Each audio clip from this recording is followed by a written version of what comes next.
Hello, this is Terra, and I have a new film to review for you for this channel, and there'll probably be more about it later this over the weekend maybe. And the film is called Cardinal X.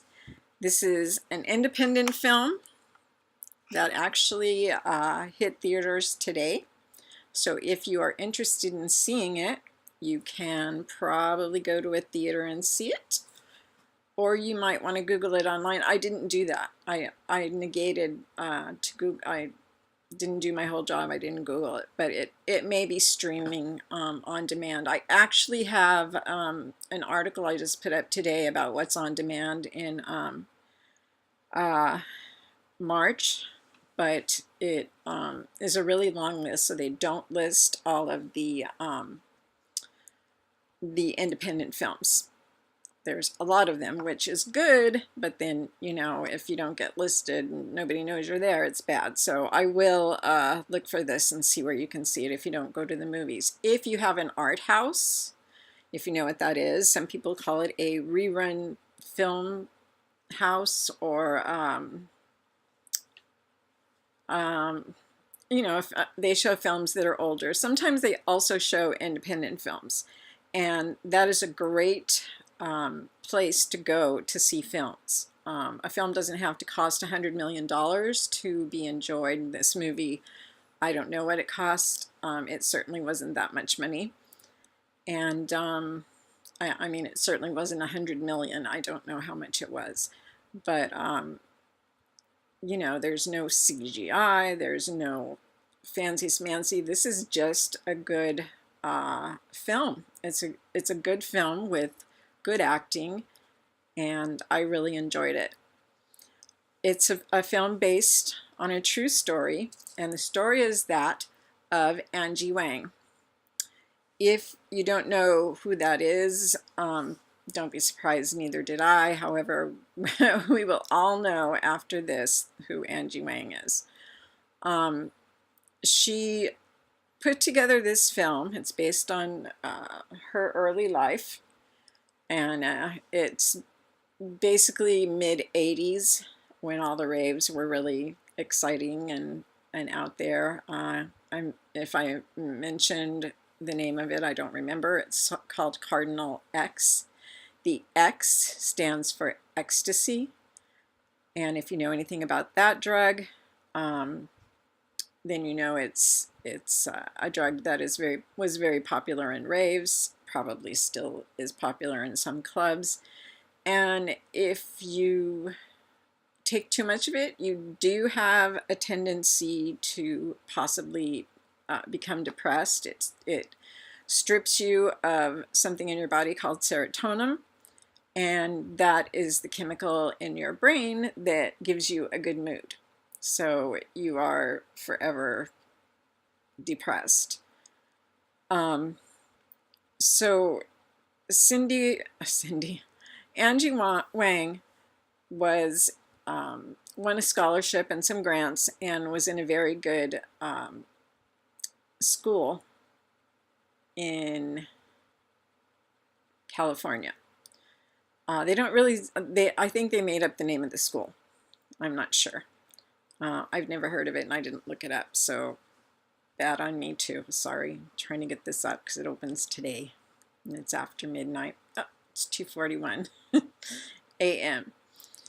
So anyways, Miss Wang directed, wrote, and produced this film. And she actually had a small part in it too. So that's quite impressive. We know what writers and directors do. Does anybody out there know what producers do? Anybody? Anybody? No. Nobody else does either. You can be an executive producer, or you can be just a producer, but nobody really knows what you do except you. I'm sure somebody does. You can look it up on, once again, you can look it up on the internet. There's nothing you can't find there except my aunt's phone number. That's not there. But it's okay. It's okay. So she, Miss Wang, because she had no funds to actually pay for school, was going to have to kind of put her tail between her legs and go home to her very strict Korean father, who is kind of old, very old world. He never says he loves her, and that hurts her a lot. She's much more westernized, and she you know, she tells him she loves him, and he just doesn't reciprocate. Which, if you're a parent, you know that's something you should say back to your child. And if you're a child who doesn't get that, I'm really sorry. I wish you did. But Miss Wang didn't, and the character in the movie didn't either. So she decided she needed to stay in school, but how to do that. And she was at a rave, and somebody handed her a tab in a little baggie and said, "Here, this is for you." She was very pretty, a gorgeous actress named Annie Q, absolutely gorgeous. And so it's not unusual for a beautiful woman to be handed something in a bar or a rave or a club. Be careful what you take. Don't leave your cup. And okay, we all know that. I'm stuck today. So she takes this interesting little pill, and she gets so happy. It's like, yay! And she's dancing with her roommate, and there's happy yay and sex with the man she knew for 20 minutes. But hey, it was the 80s. And so when she found out that the pill he gave her cost $25 per pill, she was like, oh, that's interesting. And then she found out that the pill is hard to come by. Nobody makes it. So it's hard for the dealers to get a supplier that will constantly supply them with the drug. So she decides, she's brilliant. She gets another pill, and she goes into the lab and gets a job in the lab at school. And she deconstructs the pill and figures out what it's made up of and starts making it and giving it out. Next thing you know, she's got people handing her $100. Here's 4 pills. Took me 5 minutes to make it. Thank you for the money. And that works really well until it doesn't. Nothing like that lasts forever. And even though Angie was very smart and very westernized, she was only 18 or 19 and probably didn't realize that things like that just don't work out. And the funny thing is, at that time, ecstasy was not an illegal drug. It was a drug that often was used by psychiatrists, and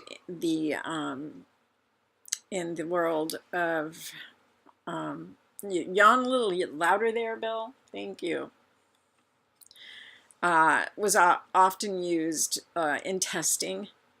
What's it good for, what's it going to do, that kind of thing. But several psychiatrists that I actually saw a documentary on it once, and several very prominent psychiatrists were using it.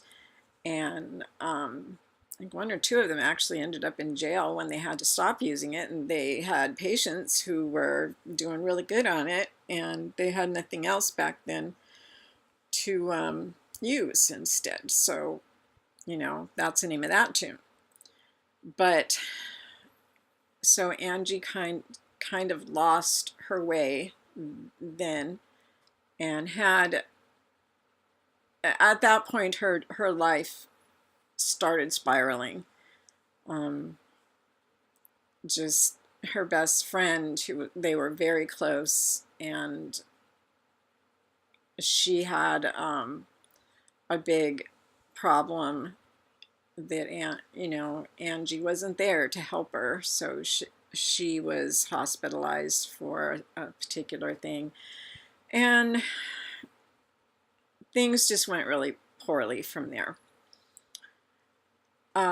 And the rest of the story is the rest of the story. It's not the rest of the story that I'm going to tell you. It's, you have to watch it. I want you to watch it. It's a great film. I don't know if I told you the actors. I don't believe I did. There's Francesca Eastwood, who is the daughter of Clint Eastwood and Frances Fisher. If you don't know Frances Fisher, she has very red hair, and she played the mother in the mother of the woman in Titanic, who was smart enough to get some Picassos, I believe they were, but not smart enough to take them on the life raft. But anyway, be that as it may. Also, Elsa Donovan, Pearson Fode, Noah Segan. I just don't pronounce, unless your name's Smith or Jones. So, anyways, that's basically the storyline. It's like it could happen to anybody kind of story, and it really happened to this woman, and she just fell into this fast world. And we all know there's bad people in this fast world, and so in an interaction with these people, something horrible happens, and you have to watch it to see what it is and to enjoy this film. I heartily recommend it. It's a 5 out of 5 stars. I just can't say enough good about it. So this is me Friday morning at 2:50 a.m. I'm just beat tired and I look horrible, but this is take 4, I have finally finished my review. Woohoo! I have no idea if I said everything I wanted to say. Too long. It is not too long. It's 12 minutes and 51 seconds. 52, 53. Okay, so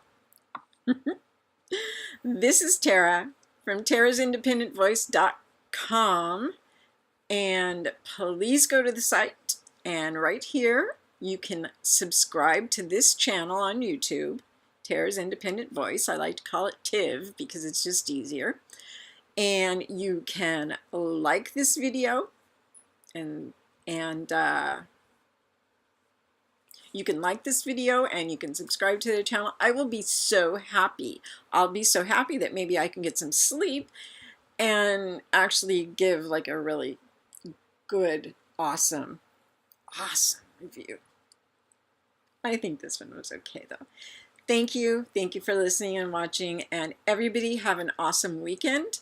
And I think I might see you before the end of this weekend, or at least you might see me. Okay, take care. Bye-bye.